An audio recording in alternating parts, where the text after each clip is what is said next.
Hi, I'm Carlos Figueroa, and welcome to the Forgotten Television Podcast. Along with my co host Joe Riley, we're going to explore some of the shows that you loved as a kid and have forgotten. We're going to start out with one of our favorites, The White Shadow. So join us.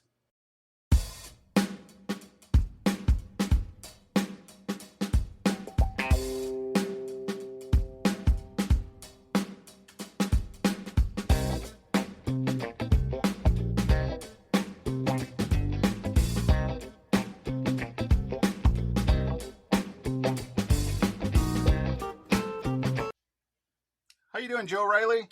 I'm doing very well. Carlos Figueroa, nice to see you. Great to see you. And I, and go ahead. I want to introduce myself. Joe and I know each other. We grew up in the wonderful city of St. Louis Park, Minnesota, and we played youth sports together as well as attended junior high school together. And I'm an attorney by trade, but I've kind of later in life here started to doing some writing and some creative work and creating some podcasts. Hold on here. And we are very excited about this new show that Joe and I are starting. We're calling it the Forgotten Television Podcast. But before we get into that, Joe, tell us a little bit about yourself. Yep, I'm Joe Riley. I grew up like Carlos in St. Louis Park. If you listen to their Park Bench episodes of their podcast he does with Mike Hammer, Carlos is from North St. Louis Park. I'm from Central, sort of St. Louis Park, and I grew up there. And I've been in the publishing business for a number of years, but like Carlos, I played sports for a number of years, and that's how Carlos and I got together. And I knew of Carlos before I got to know Carlos because back in the day when there was enough kids in those times, I was at the Park Central Little League All-Star game, and we played the Park National All-Stars, and there was this giant first baseman with a mustache at the tender age of 12. So, and that was how I first came across Carlos Figueroa. Yep, and the ball fields and then the basketball court. And, I think that what brought us together to do this podcast is our love of basketball, at least at the early age when I played. I think you probably carried forth a greater love for the game into adulthood than I have, but we'll let listeners decide that. But the show that we have picked to start out with talking about on our Forgotten Television podcast is The White Shadow.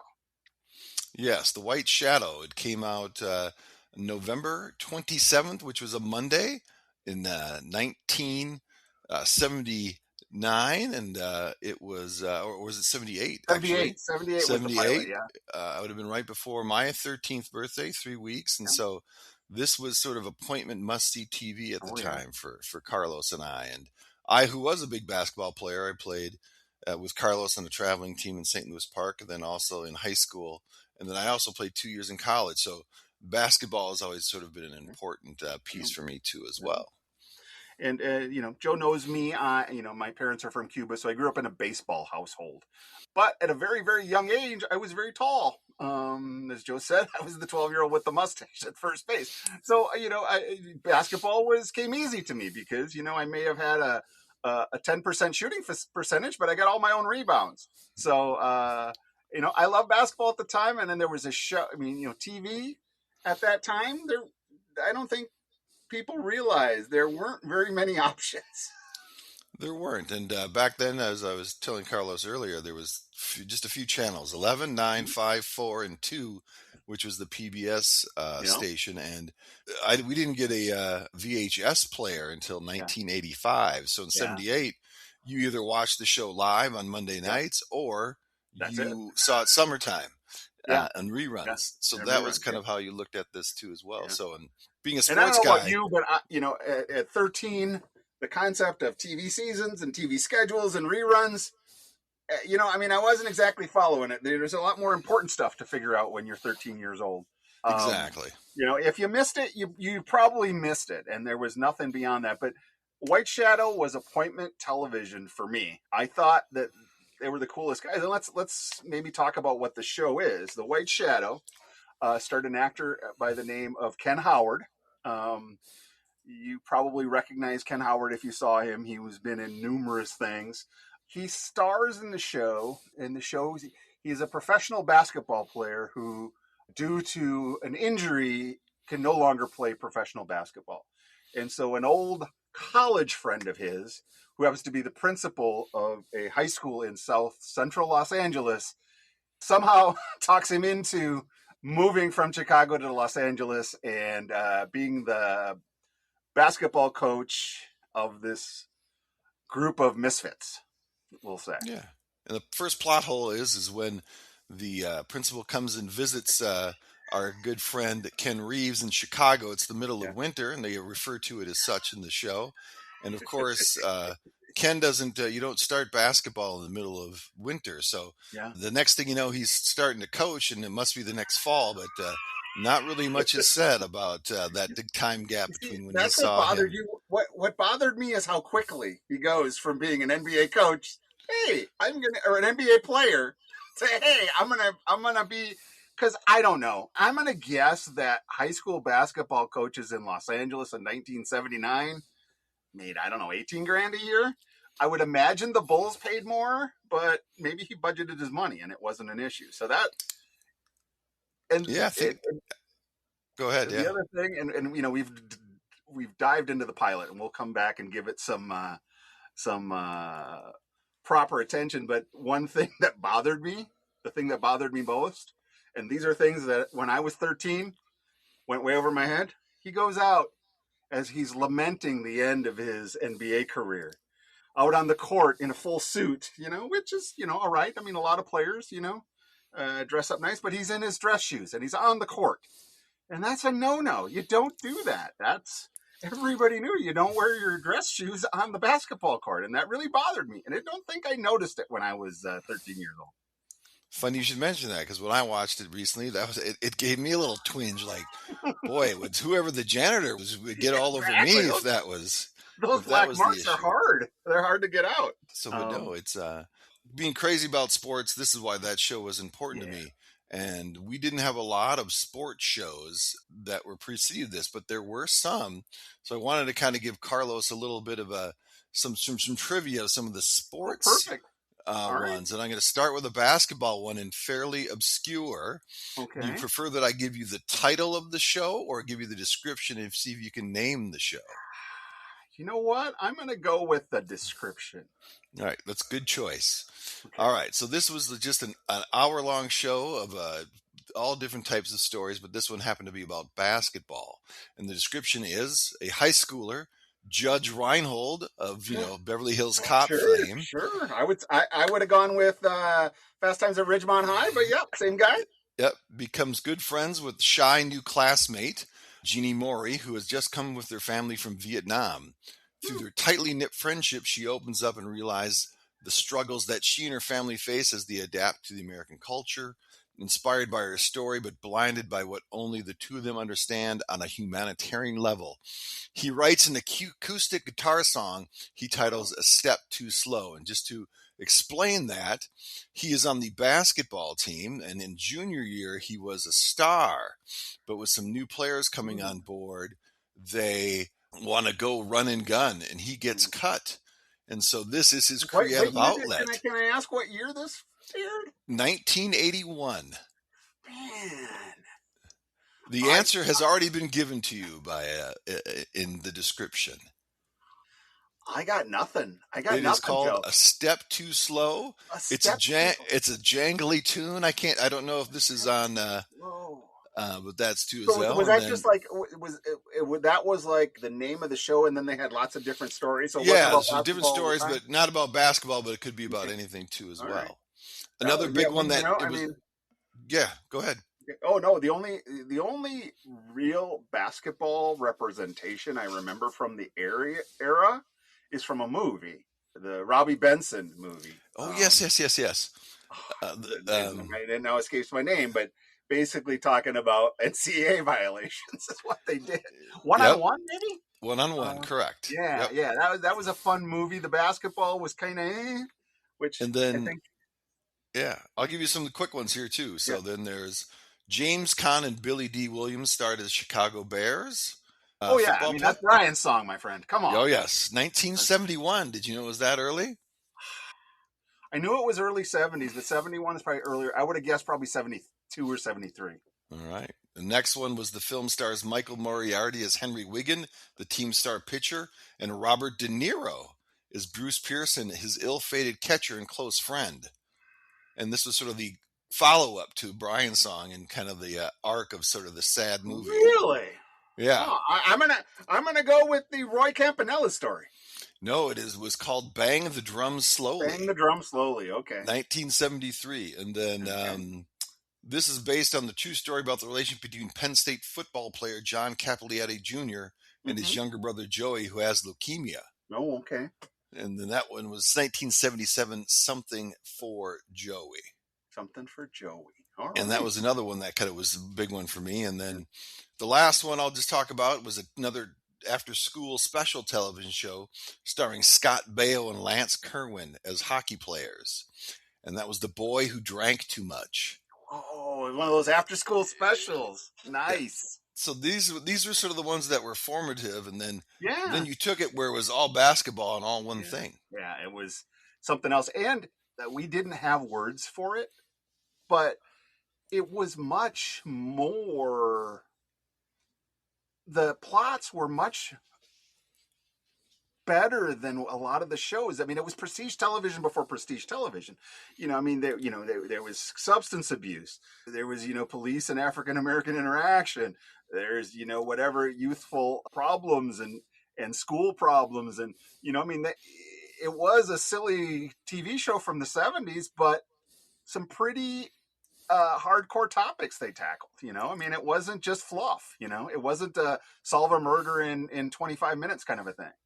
Yeah, and then there was even humor attached to some of that seriousness. And as you know, by the end of the pilot, Coolidge is arrested for borrowing a car. Yes, that is exactly it. I remember, and I have no idea where it is. I don't remember. It was not Coolidge. I think it was Thorpe, but may have been Haywood. They got arrested for shoplifting a hibachi stove. Oh. Yeah, I'm trying to think about the logistics of stealing a hibachi stove. Yeah. And your reaction is Ken Reeves' reaction. He's just like, come on. Exactly. And it's amazing. Go ahead. Yeah. Let me ask you this, because I do not have, I have sort of proof, but I feel like the conversations between the coach and teachers and authorities to let things slide, let a guy play, let's not worry about grades so much. I have a feeling that those are based on real conversations. It was kind of shocking a little bit, right? How the vice principal, Joan Pringle, the woman who's very difficult but with a heart of gold, that comes up. She's one of the characters who played in all 54 episodes. Made the bad grades disappear because the mere fact that, hey, if we take basketball away for them, what are they going to do? I actually, I had heard stories. I'm not going to name any names, but if anybody wanted to do the research and follow the thread of this, they wouldn't have a hard time picking it up. But our high school, you went to the Catholic school in town, but our public high school had some pretty famous athletes, including some that played professionally and were very outstanding in high school. The story goes, and once again, this is the story. This is nothing that I have documented, but the story goes that he didn't have to do any homework. People either did it for him or he got grades.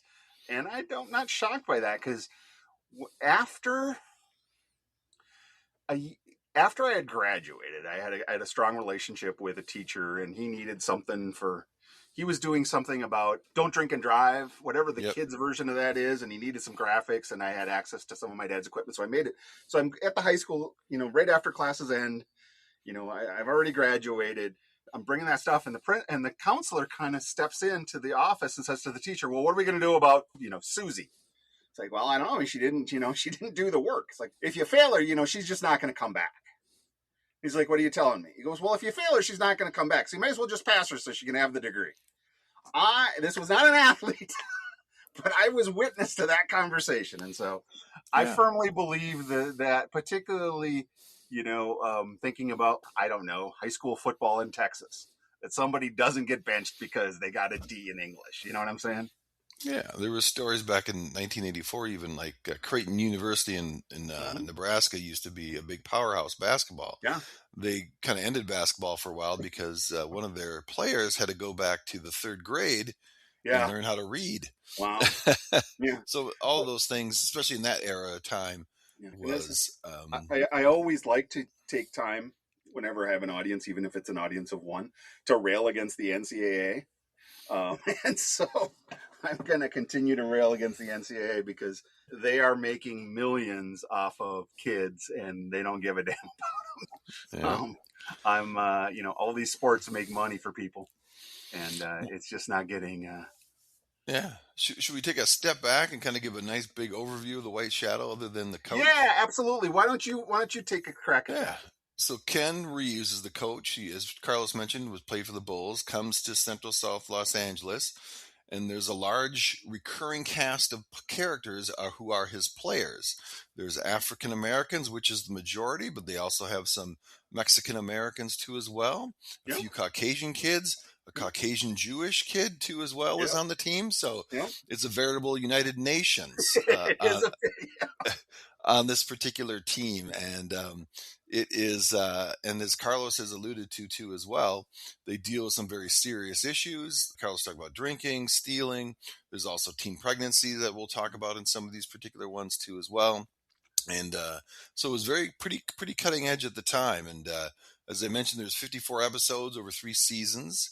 Bruce Paltrow of yes. Gwyneth Paltrow's father was the showrunner, and Stephen Bochco of Hill Street Blues Yep, was that one of was the pilot, right? writers as that too as well. And then Yeah. it was produced by the Mary Tyler Moore, You know, which, because since we're from Minnesota and we have an yep. inferiority complex, anything that's Yeah, associated it's with that makes Minnesota. the show one of us. That's right. And that was funny what they did with the logo at the end of the credits. They had a Yeah. little cat dribbling Yep. that Yep. too The as well. MTM, the MTM kitty. Yep. Yep. And if you watch the pilot, Carlos already mentioned that Ken's old friend, who was principal at that South Central High School, Jason Bernard was his name, was played Yep. by an actor by the name of Jim Willis. But don't get used to him if you watch that first episode, because he's not in the rest of them. He gets replaced by another actor named Ed Bernard, no relation, but his best friend. So Oh wow. it revolves around Ken Reeves and these kids, and I just thought they were the coolest kids, and Yes. it was just one of those things where I'd never seen this on TV, and the only thing that I can compare it to, and Carlos, if you can dredge up in his memory banks. When Yeah. we played traveling basketball, one of the stops that we made was to the Hospitality House Oh yeah. in, Yeah. in, in North Minneapolis, and I Yep. just remember, which was pretty predominantly African American, Yeah. and you'd have all of these suburban kids Yeah. from St. Louis Park go Yeah. there, and did not the culture shock for us Yeah. Yep. going into that sort of pit of people right on you and screaming and yelling Hmm. was a lot, and it was. So that's kind of was sort of my sort of kind of like, oh, so this Carver's a Yeah. little bit what You know this is what? what it is for Minneapolis. My kid brain made that same connection when we're playing them. Right? I actually wanted to, and one of the things we haven't talked about, and one of the parts that I loved at 13. Now I don't know how I feel about it. Was they would always sing old Temptation songs. Oh yeah, yep, My girl, they would sing in the shower, yep. and there was always a lot of singing in the shower. And I can tell you that I have never ever broken out in song in a locker room shower ever. Yeah, the one bit of Hollywood that Yeah, try but to it make was this. fun, right? I mean, I thought it was Yeah, so cool. I mean, these guys were smooth. I mean, Coolidge could sing. He could do the bass line in "My Girl." I mean, and he's a superstar basketball player. He's everything I wanted to be. there you go. And if you want to get to the zeitgeist, in 1980, the U.S. Parent Teacher Association cited this as one of the best primetime TV programs for family viewing, which, as when Carlos is going to talk a little bit more about that pilot, it's not for the faint of heart. Some of that language to 2026 It years, is, yes, and it holds an 8.0 IMDb rating too as well, so it's well which is regarded. actually really good. It's Yeah, really good for a TV show from that era that is not considered, one of the greats. exactly. It's And then one of the best things that I forgotten totally about this or never knew But Mhm. Carlos, do you remember those old ESPN humorous promos that would happen? Yes, I remember they did one with Reeves and I think Coolidge. Correct. And Yeah. I watched that yesterday, and I Yeah. don't know if we can post that somewhere when You we know what? post I this, will. but I will put a link in the show notes to that commercial because that. that First it of was all, it was first of all, ESPN. I don't know what you guys are thinking. Find the person who created those and bring them back because they were amazing. But I remember the car, and I just I because I felt like it was made for me, right? Because I'm thinking I'm the only person on the planet that remembers this show. exactly. And so when I saw that this day, I mean, my heart, it was funny and it was clever. And, here Coolidge, obviously older than he was in the TV show, Yeah. was just, Yep. it was just wonderful. So it was great to see. So, but Let yeah, me so take a those, step back because I want this show to to introduce what we're going to be talking about, but also introduce ourselves a little bit. And I mentioned to you, and I mentioned earlier, I mean, I got into basketball because I was tall, but I never played any basketball in high school beyond that, but I played elementary school basketball, then traveling team basketball for like 3 years, and then when that ended after eighth grade, between what happened to me is between seventh and eighth grade, I went from the tallest to the sixth tallest on the team, same kids. So I peaked early. So basketball was never my sport, but I think you continued to play it long into adulthood. So what's your relationship to basketball? I'm assuming it's your number one sport. yeah. So this was for my life up until COVID. I played basketball at least once a week, pretty much from the age of 13 to the age of 55 years Yeah. old or 56 years old. So basketball was quite, it was my refuge, right? In a sense, too. Like a lot of people who they're going to go get therapy, they're going to do what, but no matter what the troubles are with your life, when I step between those lines, either playing a 5-on-5 game Mm-hmm. or a 3-on-3 game of basketball, the walls would come up, right? And I Yeah. would think about anything Yep. but playing that game at that Mm-hmm. particular point in time. Basketball is indelibly something that is ingrained in me. And when COVID stopped all that, I played a little bit afterwards, but then, it's getting older Yeah. and, injuries or whatever it may be. Mm-hmm. And I'm just You like, did something that was a little less impact. yeah, a little less impact. And I just didn't, the fire in the belly finally Yeah. kind of petered Yeah. out about that. Yeah. But so it's an important thing to me. And, I've, that, and so that's why it's been something that's been a part of my life. And, not only just playing it, but people I've met, coaches I've had. We both had Mike Gavrin, I believe, was the Yeah. traveling coach at that time Yep. Yeah. in the late '70s there. So Mm-hmm. it's been something, a gift that Yeah. I had. Yeah. I kind of feel the same way about baseball, but I am not someone that played baseball, and I don't know if you remember from my neighborhood, and then also from youth sports, but Craig Breitkreitz, a former Oh classmate yeah, of ours, I think played town ball into his 50s. To me, that's just, and I think Craig that was. Pat Nelson also played well into his 50s too. So good for them for staying in shape. But, I appreciate that because, like I said, this show really imprinted on me at the right time. And it's stuck with me because I feel like there's some special stuff there. Now, our plan is not to do a straight all 54 episodes, one episode a show, normal rewatch. I think there's a lot of good stuff to talk about. I think maybe 3 or 4 episodes a season for the 3 seasons, so I don't know, 10, 8, 12, somewhere. We'll see when we run out of conversation. But one of the things we're on the lookout for is what potential other shows to do next. My personal preference is not to do something like Sopranos because I don't think the world needs a 50th or 500th Sopranos podcast, but something more obscure from the 70s and 80s, something that, yeah, that was great. I hadn't thought about that in a long time. And, giving some love to some of these shows. And I think White Shadow fits that like a glove. So Exactly, agreed. So I'm yeah, very much and looking forward to doing this show with you, Joe, and uh, sharing your thoughts on what's going on in the basketball world. You're my connection to what happens. I know that the Timberwolves are in the playoffs. I know there's a playoff game coming up this evening. correct. Let me know. I believe that they're playing the Denver Nuggets. That Huh? is correct. The series They is have tied like 1-1. that one guy who's like really good. His name's like Nocek or Novik or Johan or something like that. What's his Nikola name? Jokic. Yeah, he's really good, right? Yep. He's the Yeah. Carlos Figueroa of Well, no, 1978. no. Well, okay, baby, 1978 sixth grade Yeah. basketball. But so, what do you think? Are the Wolves gonna get past them? It's I think right now we've played 30 playoff games in the last 3 years against Yeah, Denver. yeah. We're 15 and 15. Wow. Last playoff series, it was a 7 game series. We won game 7 by after being down 20 points with about 6 or 7 minutes to Okay. go. Tonight's going to be a big game. If we win, and if we can, it's kind of like those things. If you can crush their spirit, So this one's at Target Center, right? correct. Yep. And Yep. they played two at Denver and they split, which is what you want to Correct. do on the Yep. road in playoffs, right? I mean, I'm applying baseball logic, so if I'm off here on how it works in basketball, you tell me. So they're in a good shape. I mean, winning tonight is key because being up 2-1, you can be loose for game 4, right? Yeah. That's what you want. Yeah. Okay. So it'll be interesting to see too as well about us trying to hear on the way home a little bit about something's going on with Denver. I think somebody got hurt or something's Oh, not yeah? playing, but so we'll see what happens. But gun goes off at 8:30. And it's the one last question because I'm fascinated by it. I see lots of social media from the Wolves. They're good trash talkers, aren't they? Like the Timberwolves team is elite trash talkers, or am I wrong about that? Well, this it has come up recently because when we won the last game, a reporter asked Jade McDaniels, one of the better defenders, and they said none of those guys can guard, so we just all take him to the hoop, and so that's why.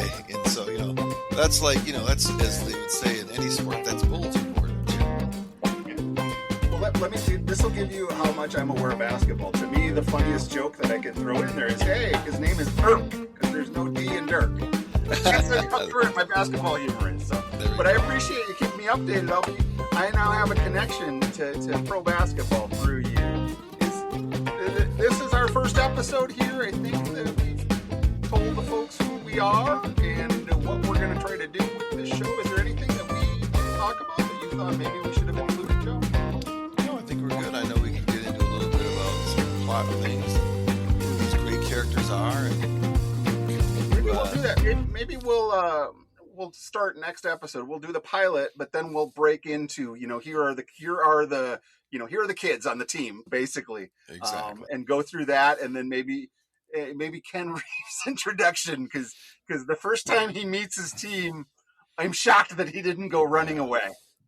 And then and kind of a little bit about the pilot. Yeah. There are some coaches asking for beer from 17-year-old kids, Yes, and yes. and then coaches going to a place where a kid works and Yeah. helps humiliate his boss. So there are some I, things I that can be thought talked about. there was a joke that could have been very early on that could have been interpreted as being racially insensitive, but I won't repeat it. I'll repeat it to you off the air to see if you had the same impression I had with it. But I appreciate your time, Joe. I appreciate getting together and talking about The White Shadow and the Forgotten Television podcast. Yeah. And we look forward to making more of these. And, this one will be out probably end of next week. We'll want to throw out a couple episodes at once. But Exactly. Awesome. Well, thanks, Joe. And thanks, everybody, for listening. Yep. Thanks, everyone, for listening. And Carlos, always a pleasure. And till next time. All right. Go Wolves. Go Wolves.